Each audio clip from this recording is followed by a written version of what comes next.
საღამო მშვიდობის. მზათა ვარ თქვენი კითხვებისთვის. გოგი წულაძე გვეკითხება შიდა პოლიტიკურ მობილიზაციასთან და ოპოზიციის აქტივობასთან დაკავშირებით. როგორ შეაფასებთ, გვეუბნება რომ ოპოზიციამ პოლიტიკური სეზონი გახსნა და რამდენად შედეგიანი იქნება კიდევ ერთი გაერთიანება, თუმცა უკვე ნანახი გვაქვს რამდენიმე გაერთიანება როგორ დასრულდა მათი ბედიო. მე ჯერ ერთი მივესალმე და მივესალმები ნებისმიერ გაერთიანებას, იმიტომ რომ როგორც არაერთხელ ვთქვი და გავიმეორებ რამდენადაც საჭირო იქნება, სხვა გზა თუ არა ერთობისა ჩვენ არ გაგვაჩნია. იმიტომ რომ ეს არის ერთადერთი ძალა, რაც დაგვიტოვა და რაც გვაქვს ჩვენ ხალხს, საზოგადოებას, პარტიებს, პოლიტიკოსებს, არაპოლიტიკოსებს იმისთვის, რომ ეს ქვეყანა გადავარჩინოთ. მთავარი მიზანი რუსეთის და რუსული რეჟიმის არის სწორედ ის, რომ დაყოს ეს საზოგადოება და ამითი მისი უნარი რომ შეეწინამდეგოს რეალურად დაასუსტოს. ასე რომ ჩვენი ყველასი მიზანი უნდა იყოს გაერთიანება. გაერთიანება ნიშნავს, რომ ყველასთან უნდა იყოს, უნდა ელაპარაკებოდეს პირველ რიგში, ესმოდეს და კიდევ უფრო მნიშვნელოვანი და ეს არის ის პრინციპი, რომელზედაც დგას ეს ქვეყანა და რომელზედაც იდგა მისი ნებისმიერი მომენტი, როცა დამოუკიდებელი გახდა და როცა გაძლიერდა. ის რომ პირად ამბიციებზე, პარტიულ ამბიციებზე ზემოთ უნდა იდგას ქვეყანა. ჩვენ დღეს გვაქვს ეს ქვეყანა გადასარჩენი. არ არის იმის დრო, რომ რომელიმე პოლიტიკურმა პარტიამ იფიქროს თავის იდენტობაზე, თავის გაძლიერებაზე, თავის შემდგომ პროგრამაზე. ეს ყველაფერი აუცილებელი იქნება, ამისი დრო ნამდვილად მოვა და მაშინ იქნება ძალიან საჭირო, რომ ქვეყანას შევთავაზოთ ახალი ალტერნატივა, ალტერნატივები და ყველამ თავისი თავი გამოაჩინოს. მაგრამ დღეს არის ერთადერთი ამოცანა ამ ქვეყნისთვის, ეს არის ამ ქვეყნის გადარჩენა. თუ ვერ გადავარჩინეთ, არც ერთ პოლიტიკურ პარტიას არ ექნება მომავალი, არც ერთ გაერთიანებას პოლიტიკურ პარტიების, არც პირად რომელიმე პოლიტიკოსის მომავალს არ ექნება ადგილი. ჩვენი გადარჩენა, ქვეყნის გადარჩენა არის ჩვენი ყველასი დღეს მთავარი პასუხისგებლობა და ვალდებულება. ეს უნდა შევიგნოთ და ამისთვის ყველაფერი, რაც საჭირო არის, ყველაფერი უნდა დავთმოთ. ნინა ხალთასი გვეკითხება ახალ პატრიარქთან დაკავშირებით ვრცელდება ინფორმაცია, რომ რუსეთი ცდილობს ეკლესიაზე, ქართულ ეკლესიაზე გავლენის მოხდენას ან მოპოვებას, უკვე აღარ მალავს რუსეთი ამას. რამდენად იმედიანად უყურებთ ეკლესიის გარშემო გავითარებულ პროცესებს და შესწევს კი ქართულ ეკლესიას ძალა, რომ აღუდგეს გავლენებს. რუსეთი ცდილობს, გავრცელდა ასეთი ინფორმაცია, ახალი ამბავია, რომ რუსეთი ცდილობს გავლენა იქონიოს საქართველოს საპატრიარქოზე. რუსეთმა ძალიან კარგად იცის და ეს დიდი ხანია რაც კარგად იცის, ამიტომ გაუქმა თავის დროზე ავტოკეფალია საქართველოს ეკლესიის, ამიტომ გაათეთრა ჩვენი ფრესკები, ამიტომ ყველაფერი გააკეთა და გაანადგურა პრაქტიკულად საქართველოს ეკლესია. ასეთი მტერი საქართველოს ეკლესიას არასოდეს არ ჰქონია, თუნდაც არა იმავე რელიგიის წარმომადგენლებისგან, სხვა რელიგიებიდან, სხვა ქვეყნებიდან არ ყოფილა ასეთი მტერი საქართველოს ეკლესიის წინააღმდეგ. ამიტომ ეს არ არის ახალი ამბავი, ეს არ არის მცდელობა, ეს არის მუდმივი პოლიტიკა. რუსეთი არ აღიარებს საქართველოს ხელისუფლებას და სუვერენიტეტს აფხაზეთზე. რუსეთი ყველა მხრივ ცდილობს, რომ თავისი გავლენა იქონიოს საქართველოს ეკლესიაზე, საპატრიარქოზე და ანუ ეს არ ახალი ამბავია და ცხადი არის ჩვენი ეკლესია ამას უძლებს, ამის წინააღმდეგ ვიტყოდი გაძლიერდა და ეს იყო პატრიარქის ერთ-ერთი დამსახურება, რომ შეძლო, რომ საქართველოს ეკლესია დაეყენებინა თავის ადგილას, თავის საფეხურზე და არ ყოფილიყო დაქვემდებარებული რუსულ ეკლესიაზე. ეს უნდა გაგრძელდეს, ეს არ არის ადვილი ამბავი, იქნება ჩარევები, იქნება ყველანაირი ფორმა ზეწოლის, მაგრამ ღვთის იმედით უნდა ვიყოთ, უნდა გვჯეროდეს იმისი, რომ საქართველოს ეკლესია, როგორც იყო საუკუნეების მანძილზე, არათუ გადარჩება, გადაარჩენს სახელმწიფოს, იმიტომ რომ ეს განუყოფელი ორი ნაწილი საქართველოსი, რასაც ქვია საქართველოს ეკლესია და სახელმწიფო, ერთ მეორეს უნდა აძლიერებდნენ და არა ასუსტებდნენ. ლუიზა შეკილაძე გვეკითხება ამერიკა-საქართველოს ურთიერთობებზე, როგორ აფასებთ რუბიოს და კობახიძის სატელეფონო საუბარს და იყო თუ არა ეს პარტნიორული ნაბიჯი რეგიონული უსაფრთხოებისთვის, თუ ეს არის ხელისუფლების იმიჯის შენარჩუნება შიდა პოლიტიკისთვის, ანუ საკუთარი მოსახლეობისთვის. ვინ როგორ ამას აღწერს? ჯერთი მე არ მომისმენია, არ ვიცი რეალურად რა ითქვა ამ 4 თუ 5 წუთიან მაქსიმუმ საუბრის დროს და ამიტომ ამაზე ვერ გავაკეთებ კომენტარს, ისე ვითომც დიდი მცოდნე ვარ იმისი თუ რა ითქვა იმ დროს. მე მხოლოდ შემიძლია შევაფასო რა მდგომარეობა არსებობს და ლოგიკური დასკვნა გავაკეთო. იმ დროს როცა ამერიკა ემზადება გადამწყვეტ ბრძოლისთვის ირანის წინააღმდეგ, თუმცა ლაპარაკობს ამავე დროს მოლაპარაკებებზე, მაგრამ ვიცით რომ მზადყოფნა არის სრული და ჩამოყავთ ჯარისკაცები, მათ გამოიყენებენ თუ არა ეს კიდე სხვა საკითხია. ანუ ძალიან გადამწყვეტი მომენტი არის. რუბიოს არც სალია არაფრისთვის და არავისთვის და მით უმეტეს არა იმ საქართველოსთვის, რომელთანაც არანაირი კავშირი არ აქვთ და არ ქონია არასოდეს არც ერთი საუბარი, იმისი დრო ნამდვილად არ აქვს, რომ დაუწყოს ახლა საუბარი კობახიძეს რა თემაზე, გარდა ის, რომ რაღაცა სათქმელი ქონდა სერიოზული, შეიძლება ეს იყოს ის, რომ აბა თქვენ სად ხართ, ვის მხარეს ხართ ბოლო-ბოლო, იქ დადიხართ თუ რჩებით ამ რეგიონში ამერიკის პარტნიორი თუ რუსეთის და ირანის პარტნიორი ხართ და ეს გვაინტერესებს და მხოლოდ ეს ჩვენ, ან შეიძლება რაღაცა კონკრეტული მოთხოვნა ყოფილიყო. არა თხოვნა, მოთხოვნა, როგორც იცის ამერიკას, რომ ჩვენ ეს დღეს გვჭირდება თქვენგან და ამითი გავიგებთ თქვენ სად ხართ. ამიტომ ძალიან მოკლე საუბარი და ამიტომ სირთულეები ქართული ოცნების მხრიდან თუ რა უნდა ეთქვათ, როგორ უნდა გაეპიარებინათ ეს მოკლე საუბარი, ისე რომ არ გამოეწვიათ ამერიკისგან რამე უხეში რეაგირება თავიანთ პიარზე. ასე რომ ძალიან ისე არიან გაუგებარ მდგომარეობაში და რეალურად ეს გაუგებარი მდგომარეობა ბევრად უფრო რთული არის, ვიდრე მხოლოდ ამ საუბარში შეიძლება გამოიკვეთა. იმიტომ რომ რეალურად დღეს საქართველო დგას პირდაპირ იმ არჩევანის წინაშე, რუსეთი და ირანი თუ ამერიკა და ევროპა. ნინო შარვაძე იგივე თემით არის რუბიოს ზარმა ქართული პოლიტიკის დღის წესრიგში გააქტიურა ირანის თება, შემოიტანა ამ ზარს მოჰყვა ირანის ელჩის განცხადება და თქვენი აზრით უკვე მოექცა საქართველოს გეოპოლიტიკური ზეწოლის ქვეშ თუ კიდე უფრო მეტ ზეწოლას უნდა ველოდოთ? არ ვიცი, ზეწოლა არის თუ არ არის ზეწოლა, ეს არის არჩევანი, რომელიც საქართველოს წინაშე დგას საუკუნეების მანძილზე. ჩვენ სადა ვართ და ვისთან ვართ ერთად? ცივილიზებულ სამყაროსთან, დასავლეთთან, დემოკრატიულ სამყაროსთან, ჩვენ ღირებულებებთან, ჩვენ თავისუფლებთან, თუ ვართ იმ ათხელში, რომლებიც არიან ჩვენ რეგიონში დღეს რაღაც გავლენის მქონე სახელმწიფოები, რომლებსაც არანაირი საქართველოს მიმართ კეთილმოსურვე არ არის და არ წარმოადგენს ჩვენ მოკავშირეს, ესე იგი რუსეთი ან ირანი.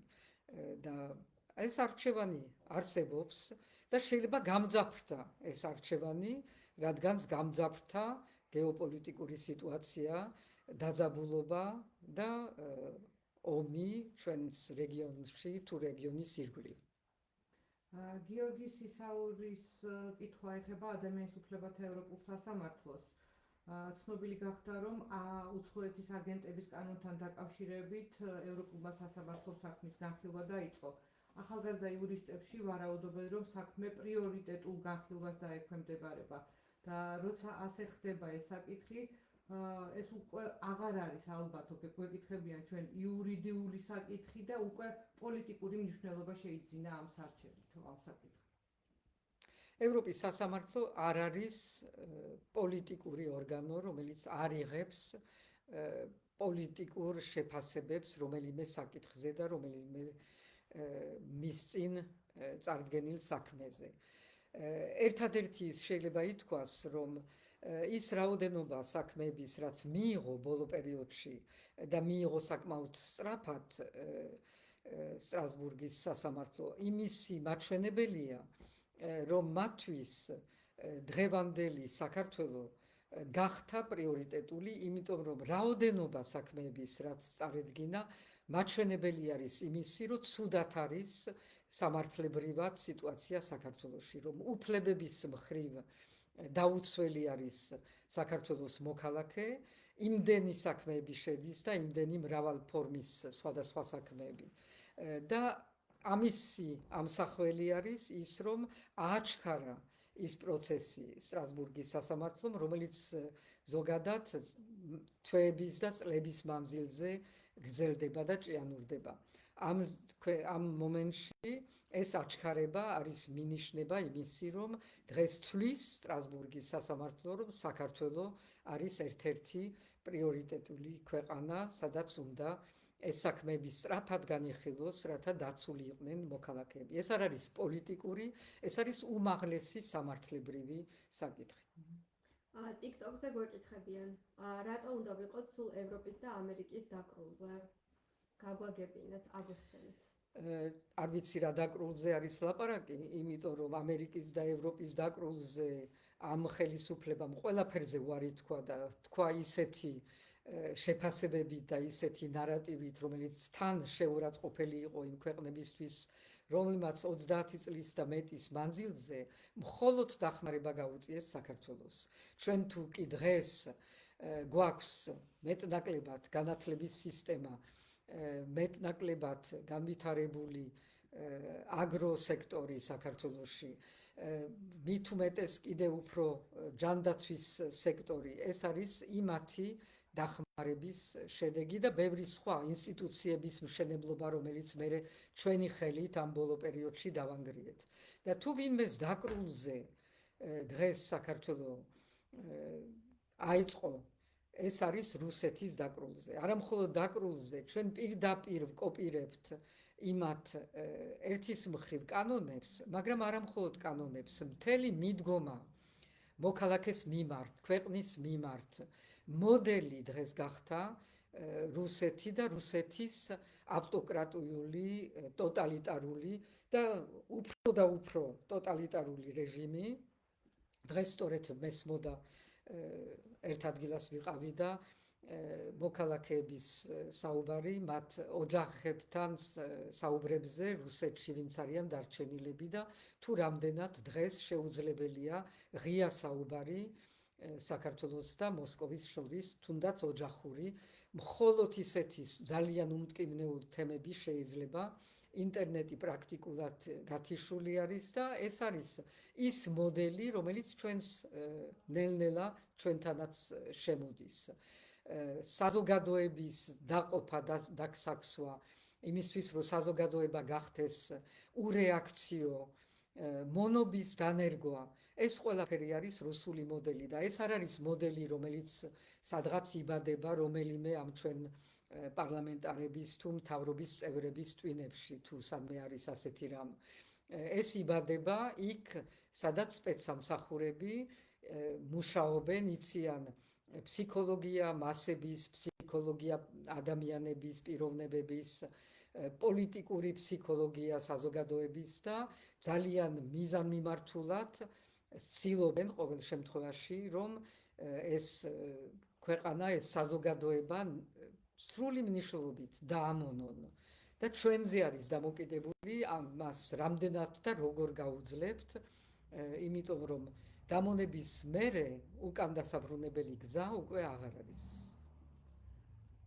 მამედოვი გვეკითხება TikTok-ზე, როგორ წარმოგიდგენიათ საქართველოს როლი რეგიონში არსებული ახალი გეოპოლიტიკური რეალობის გათვალისწინებით? საქართველოს არანაირი როლი არ აქვს და ვერ ექნება ამ რეჟიმის პირობებში. იმიტომ რომ ქვეყანა, რომელიც შიგნით არ არის შეკრული, რომელსაც არ აყავს თავისი ხელმძღვანელობა, რომელიც თავის ქვეყნის ინტერესებზე ზრუნავს და აყენებს ამ ქვეყნის ინტერესებს იმ სწორედ გეოპოლიტიკურ გარემოში და შეუძლია რომ ელაპარაკოს თავის პარტნიორებს თუ თავის მეზობლებს, ასეთი ხელისუფლება საქართველოს დღეს არ გააჩნია. ამიტომ დღეს საქართველო არის მხოლოდ და მხოლოდ ობიექტი და ამიტომ ვამბობ, რომ ალბათ რუბიომ დაურეკა საქართველოს პრემიერს იმისთვის, რომ უთხრას, რომ შენ მოდი ჭუაზე და ეს უნდა გააკეთო. ეს არ არის არც მოლაპარაკება, არც რამეზე უკვე დისკუსიის გახსნა, არც ვაჭრობა, ეს არის მხოლოდ მითითება იმისი, რას ელოდება ძლიერი ერთი მოთამაშე ამ რეგიონში ამ დღევანდელი რეჟიმისგან. კიდევ ერთი კითხვა გვაქვს ამერიკასთან დაკავშირებით. ქალბატონო პრეზიდენტო, თქვენი აზრით, ამერიკას უნდა მივცეთ უფლება გააკეთოს ბაზა საქართველოს ტერიტორიაზე? არ არის ეს საკითხი, დღევანდელი საკითხი.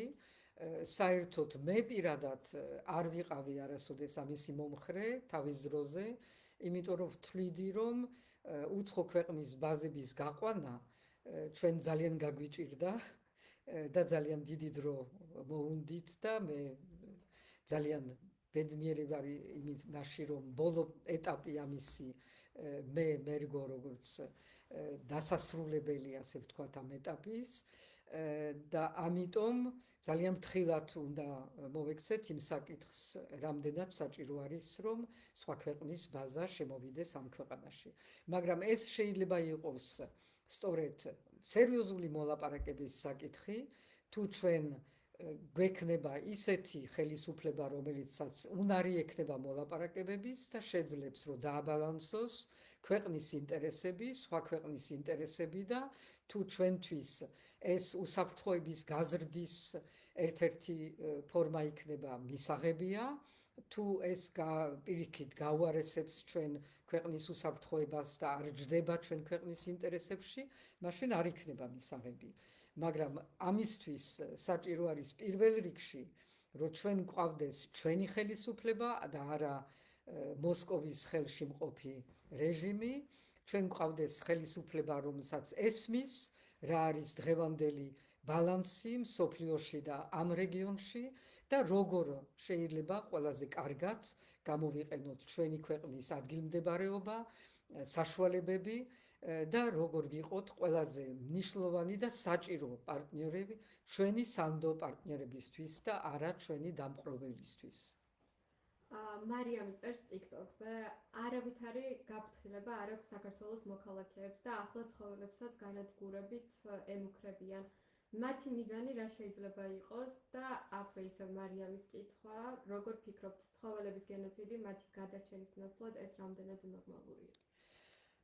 საერთოდ ჯერთი მე არ ვიცი ამ საკითხზე, ბოლომდე ვერ გავარკვიე რა ხდება და მინდა რომ ცოტა უფრო გავარკვიო ამ საკითხში, ყველა მიცის ჩემი დამოკიდებულება ძაღლების მიმართ და რამდენად ვთვლი, რომ ეს არის ერთ-ერთი ნიშანი ცივილიზებული ქვეყნის და ცივილიზებული ადამიანის, ასე რომ ამაზე ორი აზრი არ არის, მაგრამ ჯერ უნდა ბოლომდე გავერკვიოთ თუ რა ხდება, მაგრამ ზოგადად და ეს არის ერთ-ერთი მაგალითი ამისი.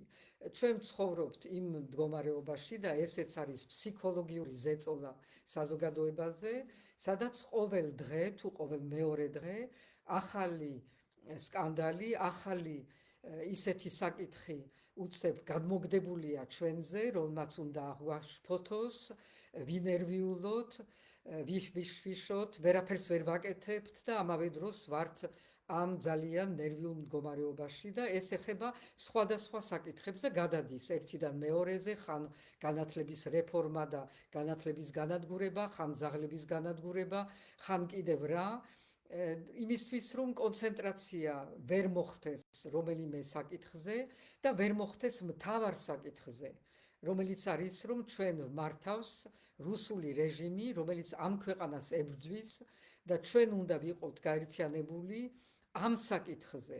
არ შეიძლება რომ გაიფანტოს ყურადღება ყველაფერზე, იმიტომ რომ გჭირდება მობილიზაცია და კონცენტრაცია იმაზე თუ როგორ გადავარჩინოთ ეს ქვეყანა, თავისუფლება, დამოუკიდებლობა ამ რუსული რეჟიმისგან. ჩვენ სხვა ამოცანა დღეს სამწუხაროდ ვერ გვექნება. გავგებარი ნიკნეიმით გვიწერენ. გუშინ დენის ფასი გაიზარდა. ხვალ კვერცხის ფასის გაზრდას აპირებენ აღდგომების შემდეგ. რამე გვეშველება? ესეც ხო იგივე სტრატეგიის თუ ტაქტიკის ნაწილი არის, რომ საზოგადოებაში ყოველ დღე გააჩინონ ახალი ისეთი მძიმე საკითხი, ანუ ენერგეტიკის ფასების ზრდა არის ნამდვილად ჩვენი ქვეყნის ოჯახების უმრავლესობისთვის, ყველასთვის, ჩემთვისაც პირადად, თქვენთვის, ყველასთვის ძალიან მძიმე, იმიტომ რომ თავისთავად ეს არის 30%-ის ზრდა ტარიფის, რაც ნებისმიერ ქვეყანაში იქნებოდა ძალიან დიდი რეაქციების საფუძველი და ამავე დროს ძალიან კარგად ვიცით და ესეც არის მოცემულობა ყველგან, სადაც იზრდება დენის ტარიფი, იქ იზრდება ყველაფერი დანარჩენი, რაც არის დენზე დამოკიდებული და ეს პრაქტიკულად ყველა პროდუქტებს ეხება. ამიტომ ეს არის ძალიან სერიოზული, ამ დროს ვართ ყველანი უძლურნი, იმიტომ რომ არავინ არ აყვავს, არც პარლამენტში, რომელიც ჩვენ ხმას იქ მიიტანს და ამ პროტესტს მიიტანს. ჩვენ მდგევართ ისედაც ქუჩაში 487 დღეა და ამასაც არ გამოყავს არანაირი შედეგი ჯერჯერობით ამ კუთხით რომ რამე შეაცვლევინო ამ რეჟიმს თავისი ან გადაწყვეტილებებიდან ან არარსებული პოლიტიკიდან. ჩვენ ვიცით რომ ამ დენის ფასის გაზრდა მიბმული არის იმ კორუფციასთან, რომელიც არსებობს ქვეყანაში, რომელიც ამ იგივე კრიპტოვალუტაზე არის მიბმული, რომ ვიღაცეებს აქვთ თურმე უფლება, რომ უფასოდ ისარგებლონ დენით და ძალიან დიდი რაოდენობით ხარჯონ დენი ამ კრიპტოვალუტაზე, რომელიც მხოლოდ მათ სარგებლობს და მათი სარგებელია. ესაც არის წარმოუდგენელი, არც ერთ ქვეყანაში ეს არ ხდება. არც ერთი კი გვეუბნებიან, რომ ქვეყანაში ეკონომიკა დუხს და გადადუხს, უკვე რამდენი წელია ამას გვეუბნებიან და ეხლაც რაღაცა ციფრებს ავრცელებენ, თუ რამდენად გაიზარდა საქართველოს ეკონომიკა, მაგრამ თუ იზრდება ეკონომიკა ნორმალურ ქვეყანაში და სახელმწიფოში, ეს იმისთვის, რომ ინვესტიცია გაიზარდოს სახელმწიფოს მხრიდან იმ სექტორებში, რომელიც არის სახელმწიფოსთვის აუცილებელი და მათ შორის დღეს მაგალითად ენერგეტიკა. ყველა ქვეყნებისთვის და კიდევ უფრო ამ ომის ფონზე, რაც დღეს ტარდება ჩვენს გვერდით, ენერგეტიკა კიდევ უფრო და უფრო მნიშვნელოვანი არის და ჩვენ ვართ ქვეყანა, სადაც ელექტროენერგეტიკა არსებობს, ესები არსებობს და შეიძლება მეტიც ყოფილიყო, თუ ამაზე იქნებოდა სერიოზული პოლიტიკა ხელისუფლების არა კორუმპირებული და არა კორუფციისკენ მიმართული, არამედ სერიოზული, ჩვენ გვყავდა უსერიოზულესი პარტნიორი და მოკავშირე ამ დარგში, ეს იყო სამხრეთ კორეა, რომელიც ძალიან მონდომებული იყო, რომ აქ აეშენებინა და ამ ქვეყანაზე უფრო ტექნოლოგიურად მზად და წინწაწეული ალბათ ცოტა არის, რომელიც ყველაფერს უფრთხილება გარემოს დაცვას და ტექნოლოგიურად უზრუნველყოფას ყველაფრის, რაც უსაფრთხოებას ეხება. და ეს ყველაფერი გაუშვით ხელიდან და ამავე დროს მიდის ძალიან ძლიერი კორუფცია სხვა კუთხით დაკავშირებული ამ ენერგეტიკასთან. არაფერი არ კეთდება იმისთვის, რომ ინვესტიცია ჩაიდოს ქსელის განახლებაში. არც გადამცველ ხაზებისთვის, არც შიდა ქსელის, არც ასევე არანაირი ზომა არ არის მიღებული იმისთვის, რომ მოქალაქეები რაღაც შეღავათებით ისარგებლონ და გადავიდნენ მზის ბატარეებზე და შესაძლებლობა მიეცეთ, რომ მათ დაუბრუნონ ქვეყანას და ენერგოქსელს, დაუბრუნონ ის ენერგეტიკა, რასაც გამოიმუშავებენ, რაც არის ყველა სხვა ნორმალურ განვითარებულ ქვეყანაში უკვე მოდელი, რითაც მოქალაქეც იმუშავებს თავის დენს, თავისთვის და შემდეგ კოლექტიურ სარგებლობისთვის. ეს ყველაფერი არის, რასაც ქვია ქვეყანაში პოლიტიკა.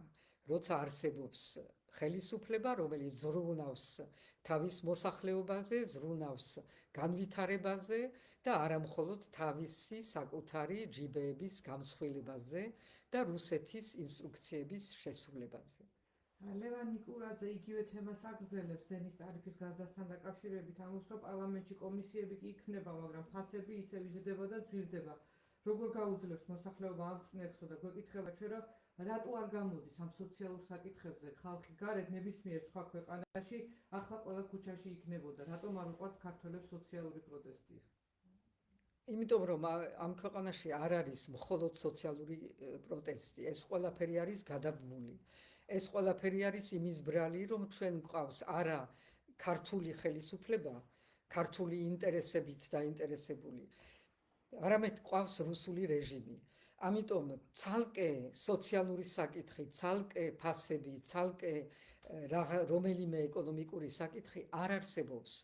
ეს არის ერთი დიდი მთელი, სადაც ჩვენ ვხედავთ, რომ რაღაცა ჯგუფი ადამიანების დაეუფლა ამ ქვეყანას, ჩაიგდო ხელში სადავეები, ჩაიგდო ხელში რუსეთის სასარგებლოდ გეოპოლიტიკურად და თავის ჯიბეს სასარგებლოდ შიდა პოლიტიკურად, ასე ვთქვათ. ამიტომ აქ რომელიმე ცალკეული გამოსვლა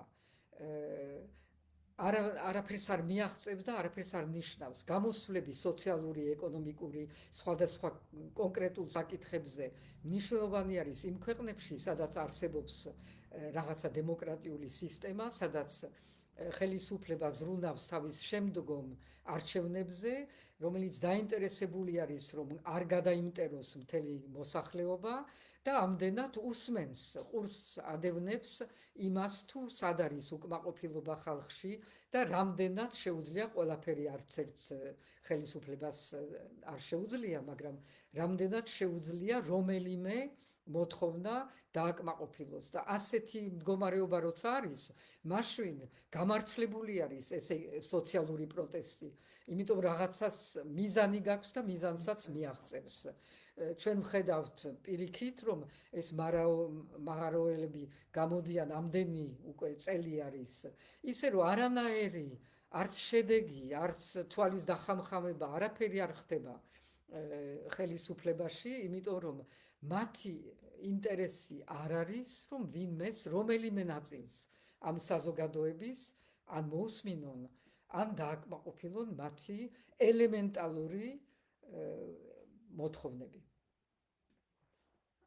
ევროპას თუ ვუნდივართ, რატომ არ გვიღებს ევროკავშირი კარებს, თუ მარტო ჩვენი მიწები აინტერესებთ?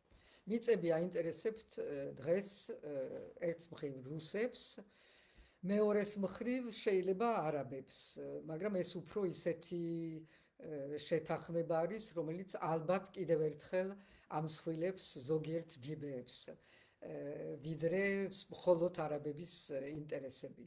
ევროპელები, მე არ ვიცი, არ გამიგია არსად, რომ რომელიმე ევროპელი აქაურ მიწებს ეუფლებოდეს, მე გამიგია ევროპიდან დახმარება და დახმარება, ინსტიტუციური დახმარება, დემოკრატიული გზისკენ მიმავალი სახელმწიფოს მშენებლობა და ესეც დახმარება განათლების სფეროში და ჩვენ ძალიან ბევრი და ძალიან კარგად ვისარგებლეთ სწორედ ერასმუსის პროგრამებით და სხვადასხვა გაცვლითი სხვა პროგრამებით კიდევ, რასაც დღეს პრაქტიკულად გვიკეტავს ამ გზას ახალი განათლების რეფორმა და ეს ისე გაიარა, რომ ვითომც ვერ ვამჩნევთ, მაგრამ ამის შედეგებსაც ვიმკით ცოტა ხანში.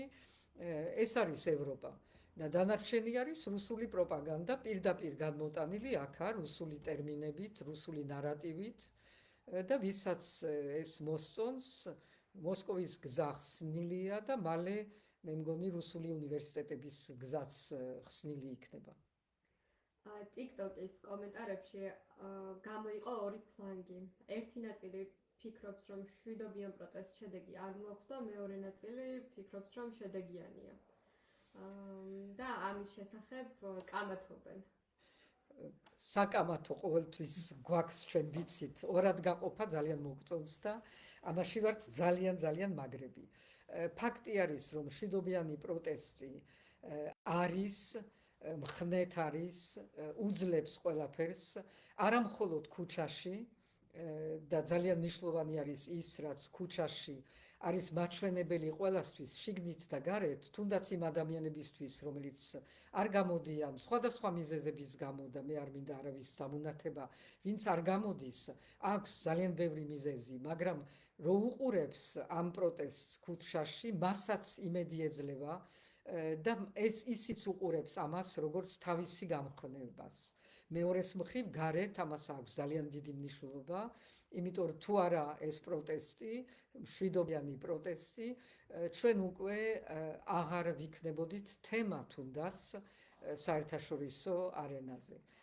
ამიტომ ამისთვის ძალიან დიდი მადლობა. მეორე პროტესტი არის არანაკლებად მშვიდობიანი და კიდევ უფრო მაჩვენებელი გამძლეობის და ეს არის იმათი გამძლეობა, რომლებიც დღეს არიან ციხეში, უკვე ნაწილი თითქმის 18 თვე სრულდება, მზია ამაღლობელი, ელენე ხოშტარია, სინდისის პატიმრები, ბიჭები, ეს ადამიანები, რომლებიც არაფრის გულისთვის და პოლიტიკური სხვა პატიმრები, არაფრის გულისთვის არ იცვლიან თავიანთ მიზანს, არ მიდიან არანაირ გარიგებაზე, არ თმობენ თავიანთ პრინციპებს, ეს არის ხვალინდელი საქართველოს მომავალი.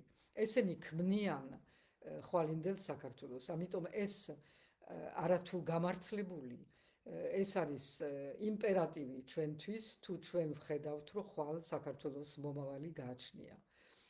არამშვიდობიან პროტესტს, რას ვეძახით, არ ვიცი, ცხადი არის, რომ 4 ოქტომბერი იყო ხელისუფლების მიერ გამოგდებული ვითომც არამშვიდობიანი პროტესტი, სცენარი, რომელიც ტიპიურად არის რუსული სცენარი, იმისთვის, რომ ჩაეხრჩო სამომავლოდ სწორედ რამე სპონტანური აფეთქების გზები.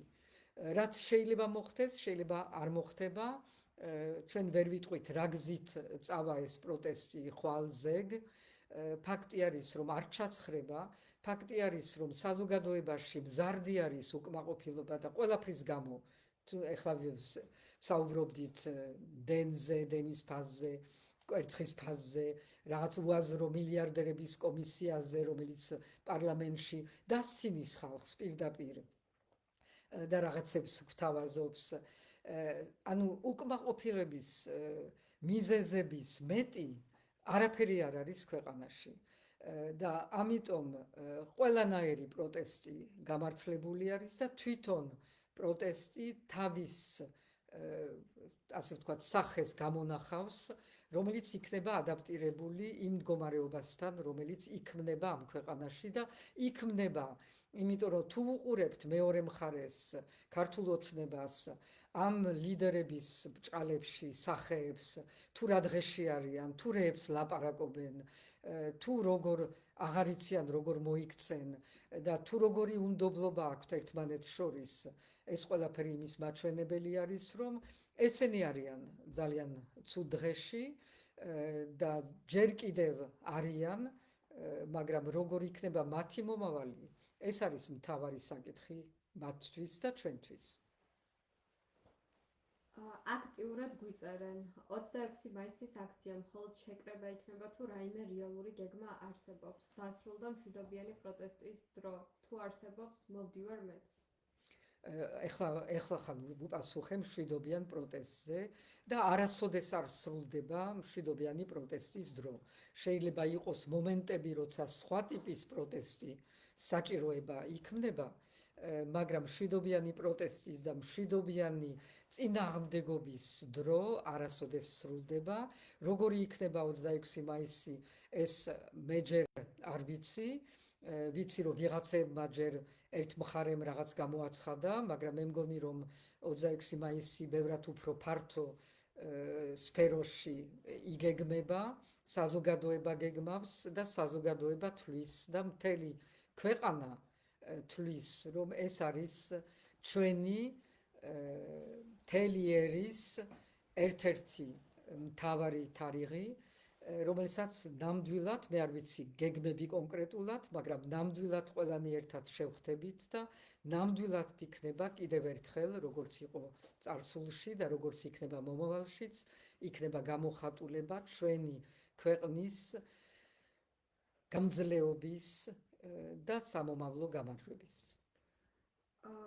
აინტერესებთ საქართველოში ხართ თუ არა? აბა სადავარ, ჩემს სახლში, სხვათა შორის გადმოვედი ჩემს სახლში, ჩვენ ვიყავით ოფისში, ჩვენი დაქირავებული ოფისებში, რომელიც იყო დაქირავებული გარკვეული აქაურ სპონსორების დახმარებით, ახალ კანონებმა ისეთი მდგომარეობა შექმნეს, რომ არ შეიძლებოდა ამის გაგრძელება ისე, რომ არ ჩამეყენებინა მე ძალიან რთულ მდგომარეობაში სწორედ ის ადამიანები, რომლებიც გვეხმარებოდნენ. ამიტომ რადგანაც ეხლაც როგორც გუშინ ვთვლი, რომ შენობას, კედლებს, ფარცს არ აქვს იმის გადაწყვეტი მნიშვნელობა, როგორც ზოგი ანიჭებს მას. გადავწყვიტე, რომ გადმოვსულიყავით მე და ჩემი ჯგუფი, გადმოვსულიყავით ჩემს სახლში, სადაც ვაგრძელებთ იგივე საქმიანობას, სადაც ვღებულობ ყველა ჩვენი საზოგადოების სხვადასხვა წარმომადგენლებს, ელჩებს, დღესაც შევხვდი ჩეხეთის ელჩს და უცხოელებს, რომლებიც ჩამოდიან. ეს საქმიანობა და ეს ბრძოლა გრძელდება აქა, როგორც გაგრძელდება ნებისმიერ ადგილას, მაგრამ ვარ აქა, თბილისში, სოლოლაკში და აქედან გესალმებით ყველას. დღეისათვის სულ ეს იყო კითხვები. დიდი მადლობა.